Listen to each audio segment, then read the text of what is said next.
Wahai, Assalamualaikum warahmatullahi wabarakatuh. Bertemu lagi kita di channel ini. Kepada siapa yang pertama kali melihat saya, nama saya Fashidi. Hari ini saya mau melihat satu video yang direkomendasi oleh YouTube. Soalnya saya buka homepage YouTube saya, ada video ni terus, iaitu video dari channel ML Studios bertajuk "Adakah Malaysia Patut Contohi Indonesia?" Saya jadi pengen tahu apakah isi di dalam video ini. Jadi saya rasa seperti mahu menonton bersama-sama video ini bersama teman-teman. Maka tanpa buang masa, mari kita nonton bersama videonya. Jom! Adakah Malaysia patut mengambil Indonesia sebagai satu role model untuk kita bangunkan negara kita menjadi sebuah negara yang kuat dan stabil? Saya boleh setuju dalam beberapa sudut kerana peristiwa yang menyedihkan telah lama ditinggalkan oleh rakyat Indonesia. Kita juga berlaku perkara pergolakan politik yang sama pada tahun 98 dan juga krisis ekonomi yang sama.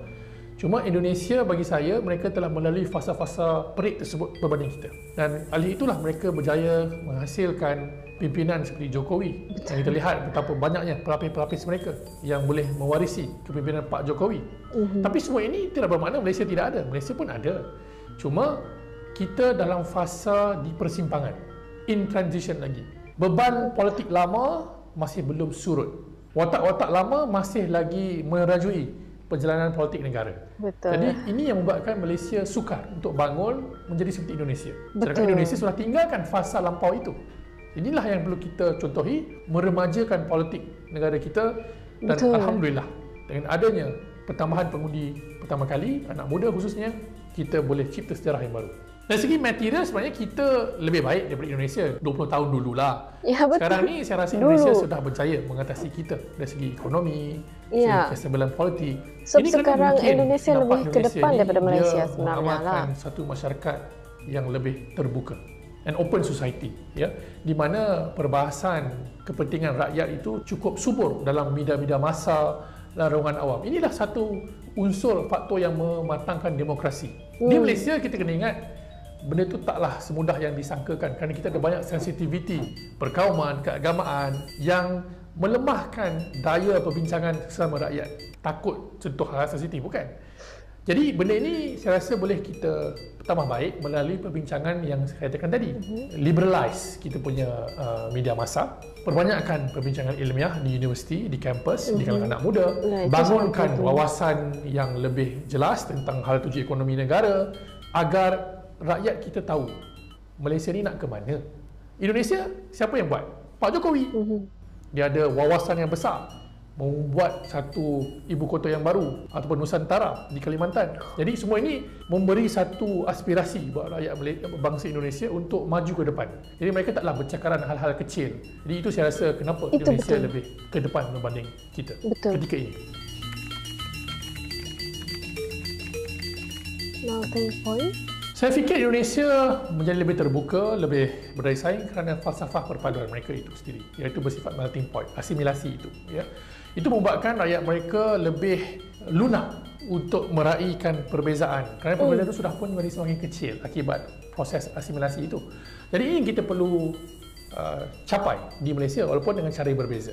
Kalaulah kita boleh mengangkat bahasa Melayu sebagai bahasa wacana untuk semua kaum, saya yakin sangat kita pun boleh jadi Indonesia. Bagaimana Indonesia? Malah dari segi kita punya perbincangan pun rencam, memelihara kita boleh bahasa sama Indonesia, bangunkan naratif yang lebih baru untuk semua golongan. Bukan hanya T20.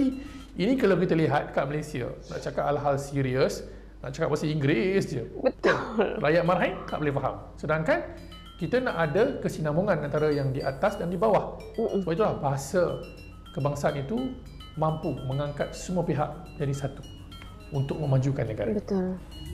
Saya pun berpendapat seperti dalam video tadi, yang mana kebanyakan macam golongan orang bilang T20. T20 ini maksudnya orang berada lah kalau di sini. Kalau di sini T20 itu orang-orang yang tinggal di rumah harga 1 juta ringgit Malaysia, ataupun yang pakai kereta Mercedes, pakai kereta BMW, itu orang-orang T20 lah kan. Dan kebanyakan mereka orang guna T20 ini cakap bahasa Inggris.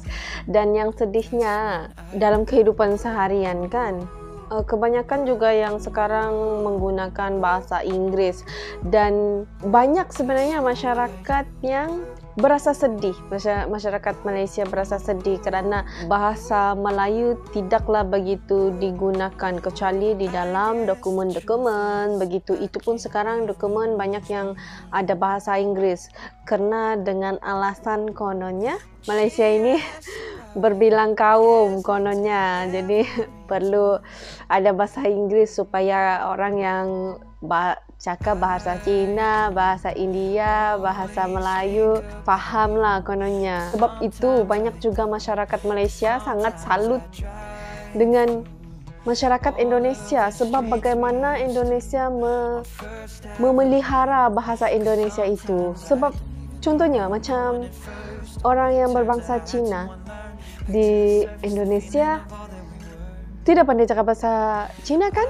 Mungkin ada yang pandai, tapi mereka lebih bercakap dalam bahasa Indonesia kerana mereka lahir di Indonesia kan. Mungkin nenek moyang dorang dulu-dulu lah, zaman peperangan dulu-dulu berhijrah ke Indonesia, tapi cucu cicit mereka yang sekarang sudah cakap bahasa Indonesia. Sedangkan kan Indonesia itu lebih banyak bahasa, sangat beribu-ribu saya rasa. Soalnya Indonesia kan negara yang besar, jadi bahasa pun banyak, budayanya pun sangat banyak, tapi Indonesia bersatu dalam satu bahasa.